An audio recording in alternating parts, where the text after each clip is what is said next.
Let's start at the beginning. What's your origin story? Tell us a bit about your childhood, your family, what's shaped you from that early stage.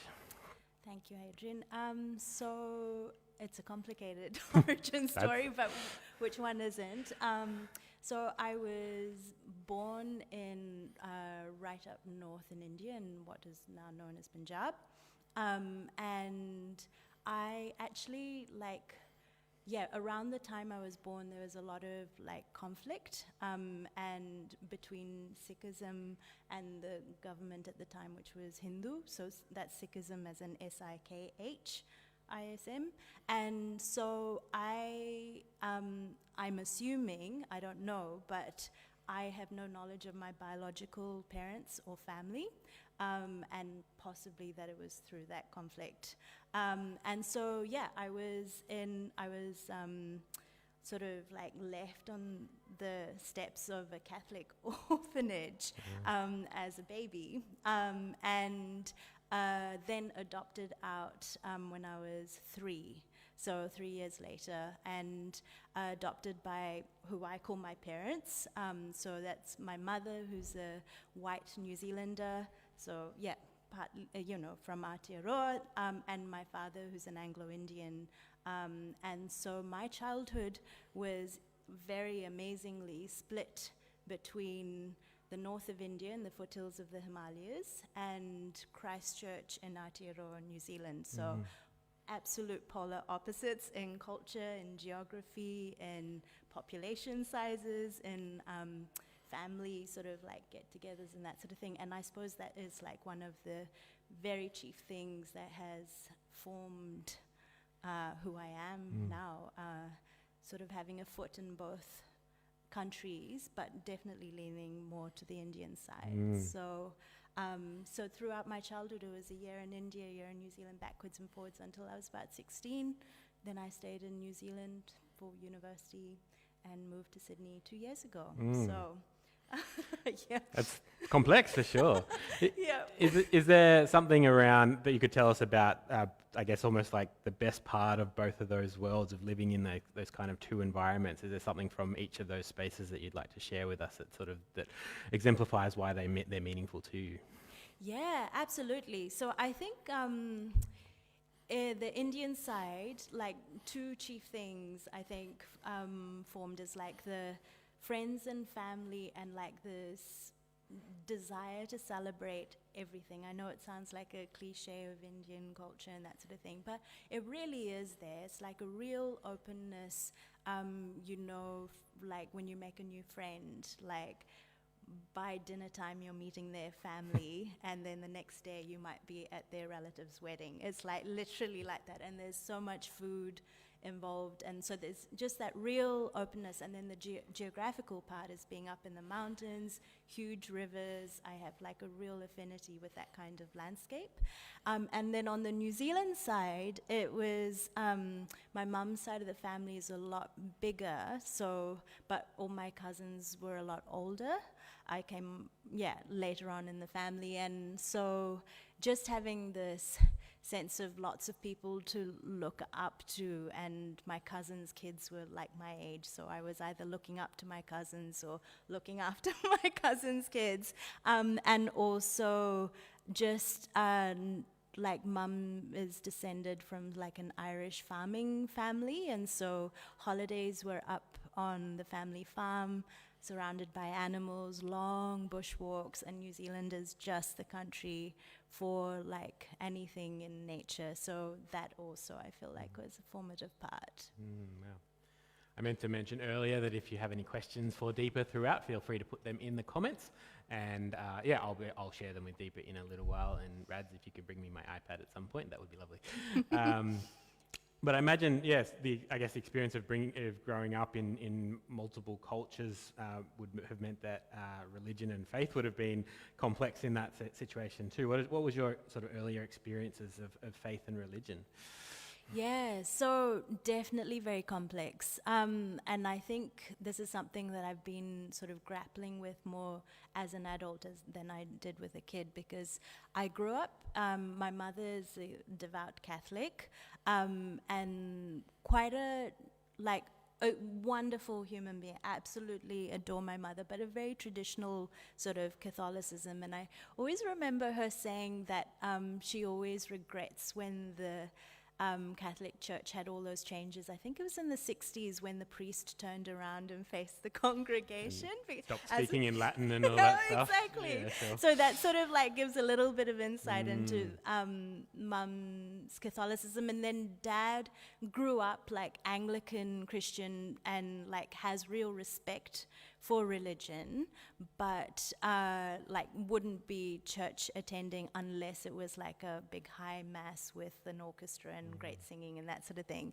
So that was the home environment. Also, my grandmother was a Methodist missionary, like so from England, and she went to India to particularly like, you know, be a missionary in India. So once again, huge amount of respect for my parents, my grandmother, but started feeling, a little bit of conflict because I wouldn't be surprised if I had been like born into a non-Christian family, and then the orphanage I went into baptized me. And it was sort of like later on I started realizing there was, I grew up into this thing that maybe, you know, how there's that sense of I don't know, memory, ancestral memory that might have been sitting a little bit differently into like the environment that I was growing up in. But that said, I didn't question anything. I went to Catholic schools, loved it. I used to kneel every morning and at night and pray by my bed and read parts of the Bible. And I used to also have this sort of sense that I might become a nun one day when I was like, I don't know, 6, 7 years old. But at the same time being completely surrounded by like the Indian mass of religions. So friends were Sikh and Muslim and Hindu and Buddhist and Jain. So that was also filtering in. I would go to the Gurdwara with my friends in the evening, not to pray, but to be with them. And like I loved their celebrations. And in India, you know, you generally celebrate all the festivals. So that was also a part of it. And was that something that was, you coming from a Christian background, was that something that was accepted where you were when you were in India? Like, was that something that people were fairly tolerant to a certain degree around, all the different religions that would be part of life? Yeah, 100%. When I was growing up, that was definitely the case. Like where we are up in the north, Christianity is definitely a tiniest minority. Like in South India, it's much more of a majority in like places like Kerala and that sort of thing. But in the north, minority, but still a significant community. And although that has changed now, I'm not sure whether, you know, like the current government situation in India is like a very sort of toxic Hindu nationalism, and that is at the cost of every other religion at the moment. So the environment now is shifted somewhat. Yeah. So following I guess the family traditions of religion and into that space of Christianity, is there a point where you sort of realized or felt yourself finding faith for yourself, sort of owning it on your own terms, or is it something that's just been a gradual transition for you from that upbringing into the faith? What has that experience been for you to sort of hold faith now on your own terms? Yeah, so I didn't ask any questions when I was like say up to the age of about 15, and I think it was just taken for granted that I was definitely a Catholic, and I went through like all the sacraments. Didn't get confirmed. Mum really regrets that. But Mum happened to be in India, and she asked and I was in New Zealand, and she asked my aunt to organize confirmation. My aunt was like, she can make up her mind if she wants to be confirmed. I was like 15, 16 at that age.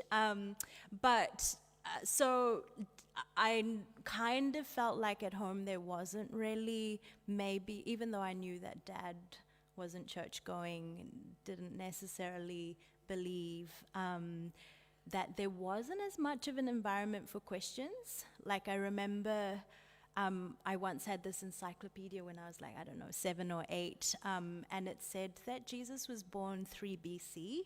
And I just remember grappling with, like, how can Jesus be born 3 years before Christ, sort of thing. And I remember asking Mum about it, and I think Mum felt a little bit defensive, as if I was, like, asking whether Jesus existed at all. And maybe there was an undercurrent of just a child sort of, like, trying to work that out. But I just sort of got this sense that, you know, things were the way they were. And of course from my grandmother as well, being missionary. My grandfather was getting more and more sort of like, so there was a lot of reinforcement of that. And I think it wasn't until I was 16, my last year of school, my parents were in India and I was staying with my mum's sister in New Zealand, my aunt. And that's when I started, like, I think thinking on my own terms about Christianity. And there was, in New Zealand, there's like this annual Catholic schools getting together and like doing all things Catholics. It's like questions and Bible readings and debates and that sort of thing. And I remember joining a team and we came first that year. It was me and two other friends. And I remember thinking, okay, so maybe I do have this like really deep-seated faith here. This is not just something from Mum and the wider family. Something there is some much more grounded.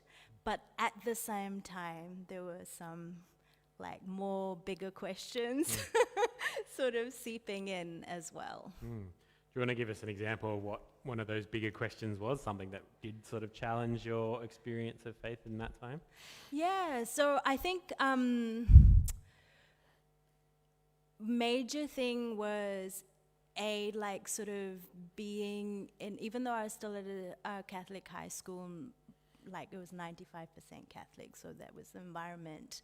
I was, with my aunt, and my aunt was like church-going Catholic, etc., but very much more open to questions. And I remember her explicitly saying anybody with intellect would ask questions about faith. You know, don't just sort of accept faith in this regard.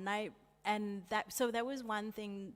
Two things was like one of my classmates who is from India as well, and she like really was very strongly against any other denomination of Christianity or any other faith. And I remember her like saying to me once, Jesse's heard this before, because this triggered, because she went to church every day with her family, very, prayed every day and that sort of thing. But she said, North Indian Catholics are going to burn in hell. Wow. Because they're like so different. I remember thinking, what is faith if it means that you're not like loving and accepting other people's values and beliefs, so long as obviously they're not harming other people. But I remember thinking, what is this? You know, what is the meaning of going to church every day if you're going to say that about other people? And then I suppose the bigger rupture happened when I went to university. And so up to this point, I'd always thought I hadn't been in any relationships, romantic relationships, but at this point, I'd always assumed that I was going to be attracted to a guy and I would get married and like just have that wonderfully heteronormative path through life. And I fell for a woman. So in my first year of university, and it was a real shock to the system and also like to my faith. And I remember taking a while to tell my parents. They were still in India, I was in New Zealand. And Mum had given up. Mum had given up smoking like 10 years before, but the day that I told her, Dad told me that she smoked a whole packet of cigarettes. So like I feel like that, you know, maybe how she really felt about that. And so started questioning like, what is like this faith that I have if it doesn't accept that I love another, like a female, you know, and what does that mean? There were a few key ruptures, I think, that happened in a few years, and I sort of started not going to church for a while after that. What did you study when in New Zealand? So this is a funny question because I didn't actually finish anything at university. So I, like from the age of about 9, so after my nun phase, I had this strong, like compelling feeling to be an architect.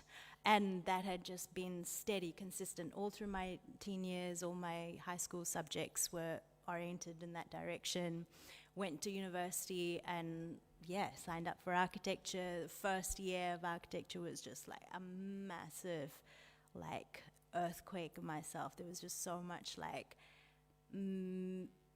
I mean, like, I have to say, male ego in the space, and like, there were very few. So this is back in 2007, 2008 when I was at university, and just feeling very few females, and it was all about like who was the most confident, not necessarily like who might have had the more creative or out of the box ideas. It was like who could really like pitch their idea in a confident way. They would get the marks.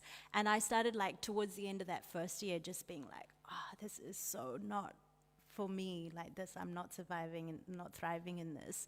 And so I went into art history and architecture history and theory. And then I went into landscape architecture, and then so 3 years in, after discovering that landscape architecture was not focusing on plants, but more like, how do we make an urban park with lots of concrete and steps that are all consistent, and safe and compliant and all that sort of stuff. It's like, this is not the landscape architecture. I wanted trees, learn about trees, native trees, how to grow them, plant them, how to have them in the city, how to make cities more like, have their own food source sort of things. That was like my real interest in landscape architecture. So I left 3.5 years, and for anybody who's wondering, I never regretted it. My parents ask me occasionally whether I'll finish. I won't finish, no. It's a good segue then to ask, what are you doing now? Where has that pathway taken you?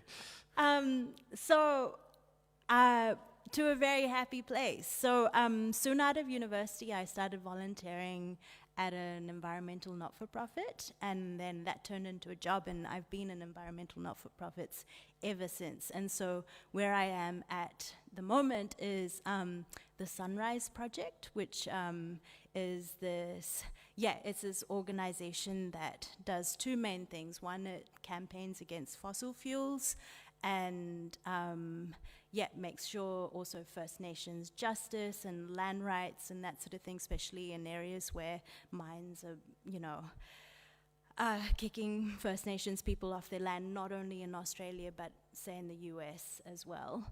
And then the second part the organization does is like granting money to other environmental not-for-profits, and that's what I do. I'm the grants manager for the whole organization, so granting to organizations in Europe, North America, even starting in Africa now, and of course a lot in Australia.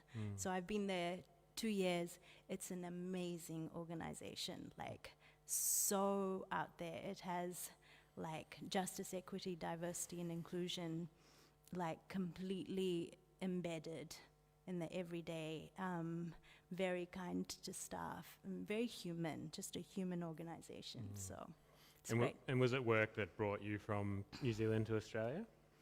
No, it wasn't. It was actually because I can be quite impulsive and not very like, here's my ladder through life, and my next logical step on the resume is to like up myself to whatever. Not at all. I was like, I don't like the climate in Wellington, New Zealand, especially with climate change, just stormy all the time and cold.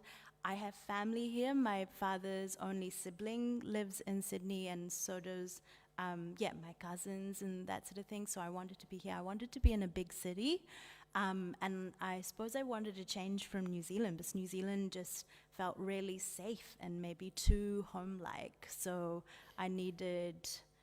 I was like nearing the age of 30, and I was like, I need to do something a bit, a little unsafe. Not too unsafe, just a little unsafe. Sure. A reminder that if you have any questions for Deepa, please put them in the chat and we'll share them with her. I think Radhika has a question for you, which is, what have your experiences in multi-faith India taught you about faith dialogue? Great question. Thanks, Radhika. I feel like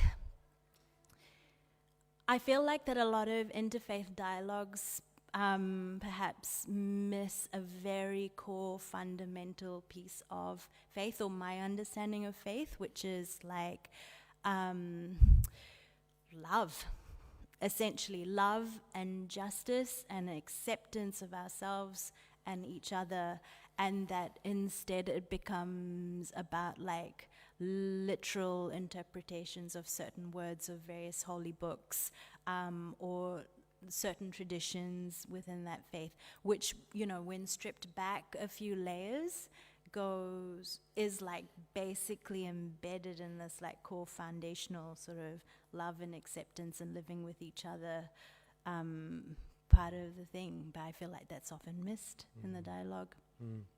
That's also a great segue into the next question, which is about the Bible reading that you've chosen for today. So 1 Corinthians chapter 13, why is this important to you? Why have you selected this for us today? So I think, I feel like part of it maybe I've already answered, but I really, really think that there is just something so simple in that message. And it goes back also to, you know, that classmate I had in high school who was like, you know, this Catholic is better than another type of Catholic. And for myself, I don't feel like that is faith. I don't think that's prayerfulness. I don't think that is being true to the path of like Jesus. And I really think that sometimes we have to, you know, not lose all the symbolism, but we have to really strip back to just something very core and foundational. And I think something that mightn't be as much talked about is love for ourselves. And I really feel like this is something that, in order to be there and show up for other people and communities and work in justice and work in community, we've got to have some sort of basic foundational love for ourselves. And that is like a form of prayerfulness, in my opinion. I also feel that it doesn't matter like necessarily like how you pray, like whether it is, you know, I mean, I think it is important to turn up every Sunday if, you know, that's the ritual in your church. But I also think that it's not the only moment in the week that you should be living out your faith. And I feel like being loving all through the week, being conscious of people that are out of your immediate circle of like, you know, friends and family and community, like people who grew your food at the other end of the world, maybe, you know, people who have like transported things, people who have made your clothes that maybe, you know, you went to a shop, and I doubt this happens very much in our community, but just, you know, like the very fast fashion sort of situation, like, and I think if we thought of in a more loving way of the world, not just like our immediate thing, we would start making a lot more of those decisions that were based around ethics and no waste and justice for other people. And also when we're voting, like if we're in a privileged position, that we wouldn't like just vote for ourselves and our needs, but we would actually vote for those who don't have privilege in the current system. So those sort of things. Yeah, I think it's a really helpful exploration into the concept of love, because I think often it's often either seen or we can talk about in a really shallow sense, and it kind of, in that sense, almost loses all meaning. But I think when you talk about it, you talk about some of the depth that are involved in what you mean by love. And I'm reminded of a quote by Dr. Cornel West, who wrote that justice is what love looks like in public. This idea of that love is actually expression of how, and justice is an expression of love living out because of that, of loving of other people and wanting the best for others, and wanting to see the end to injustice. And so I think, yeah, it's a really beautiful way in which you've sort of opened that up to us as well, I think. Yeah, no, I 100% agree with that quote. We've got a question from Raul. Raul says, "Hi Deepa, your story is absolutely fascinating. I have a question similar to Rad's but on a more personal level. Do you feel much connection to Indian spirituality? My great-grandfather was a Sri Lankan Hindu orphan who was converted to Christianity, so I think about this sometimes." Great question. I think I do feel like an affinity, or I don't know whether it's an affinity or a real deep curiosity about Sikhism in particular. And I think maybe it's this, I'm like, partly because where my parents live and where I mostly grew up is mostly like it's this community of, I don't know, maybe 5,000 families who are like 99% Sikh. And basically is because when partition happened in 1947, a lot of, obviously it was between Hindus and Muslims mostly, but Sikhs were in the middle of it all. And so there were a lot of Sikh refugees. And so this particular area that I grew up in was a refugee camp back in the late 40s. And so, and then a lot of those families just stayed and built their houses there. And so as a result of that, a lot of my friends are Sikh in India, and I would go to the Gurdwara, which is like the church for Sikhs, and I just remember like vivid memories of going to, it's like a fundamental value of Sikhs is that once a week, some Gurdwaras do it every day for lunch, is feeding everybody who shows up, regardless of faith, regardless of like money, economic status and that sort of thing. And there's a core part of the Sikh community who will cook all the day before and all overnight. So it's a real community thing to feed something like maybe 10,000 people. Like no money comes in, like obviously there are donations coming in from people, you know, but that to me like really speaks. And I mean like spoke so much. I think that the first time I talked to Jessie, I was like, that to me is, you know, such an important part of faith and religion. And so I think I feel an affinity to moments like that I saw in not always a Christian context. So like in Hinduism as well, you know, like a Hindu festival and everybody would like go and give boxes of sweets to all their neighbors, you know, regardless of what faith they were. And, you know, that sort of, togetherness and community regardless of actual boundaries of beliefs. So you've been part of this community for about 2 years now. How did you find your way to be here? So Jessie, towards the end of 2019, I met Jessie and I was like really curious. I think partly because I hadn't met recently younger Christians before that were really like, my view, progressive, you know, that were queer affirming, believed in like, you know, the science behind climate change and justice and all that sort of thing. And so that a lot of the conversations I was having with Jessie in those really early days was like really sparking this curiosity of what community are you a part of that actually you feel completely aligned, because growing up I didn't feel like my values were always aligned with the church that I was attending. And so about a month in, I think it was like early December 2019, I came here, and it was, I have a feeling I could be wrong, but I think it was Christina's Tapestry of Faith. I could be wrong about the date. And I just remember thinking, this is incredible. Like, not to have like that super structured, like Catholic Mass was always communion, and there was always this, it was just very structured.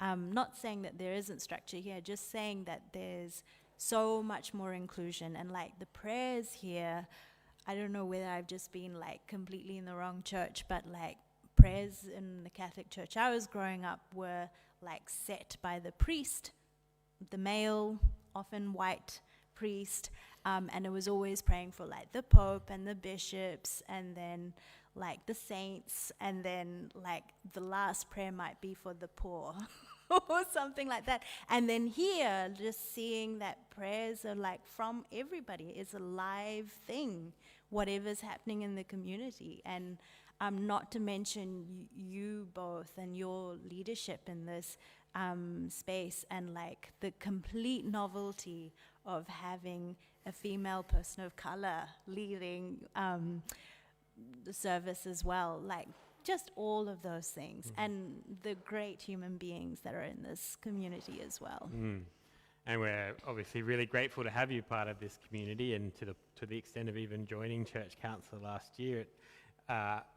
What does you see? What is your vision for this community going forward? What do you see are the things that excite you about being part of this community, and what this community might be capable of? Yeah, so I feel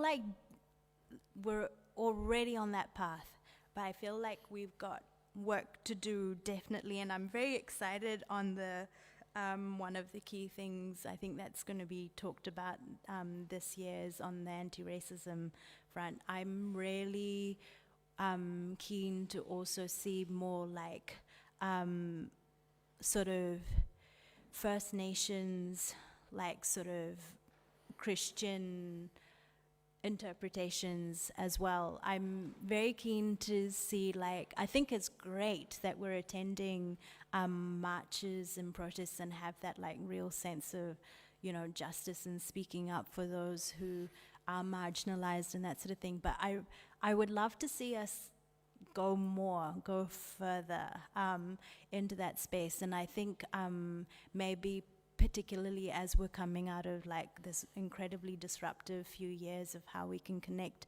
more to people who've been really thrown out and have, you know, because of all the systems, you know, might have been able to might have fallen through the cracks, and how we can somehow reach out, support in a consistent and loving way. And I think also just like challenge ourselves individually, how we can like do that, obviously in the church space, but also in our lives, like, because there are, I don't know the number of us, but you know, like all of us did one like act of justice every week. That is like a massive thing that could happen, and just keep working on that.